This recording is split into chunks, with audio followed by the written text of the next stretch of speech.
including in Connecticut. And I mentioned briefly at that point in time, and of course, being a resident in Egg Harbor Township and living and working in the town, I've had many parents and or staff and folks concerned about what, are we doing anything different with regard to security in our school system? And my answer has been, I think, similar in every case, in that I'm very proud of the many things that we do in our school system. In fact, those very same procedures saved numerous lives in the Connecticut schools and schools around the country. So our procedures of locking down and our procedures for securing our school if there's an intruder or unfortunately somebody who has intentions to harm our students are in place for just that reason. And in New Jersey, we practice that twice a month, or at least every month, in terms of some sort of security drill. So I think our students and our staff have become really attuned to security, but it's something that you never really stop. So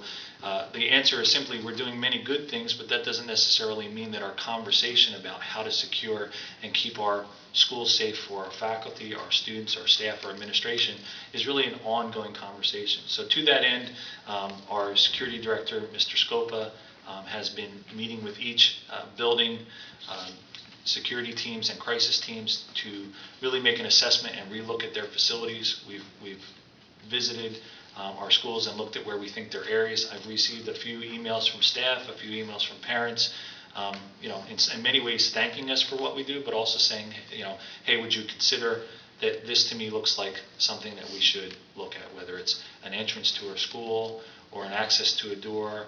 And obviously those conversations range from really just fine-tuning our current practices to making dramatic changes in our practices. And I think you've heard the national dialogue going on with regard to arming everyone from our security force, even in some cases down to our faculty and staff as a deterrent. So we will look, and I guarantee that we will look hard at each and every aspect, because just like all of you sitting here, we spend many of our days in schools, and we're all here for one reason, which is to protect our students. So there's a lot of work to be done, but I don't at this point have a recommendation for the board that's different from what our current practices are. I know that what we will do is take the information that Mr. Scopa has collected, and at our next administrators meeting we will sit down and look at that.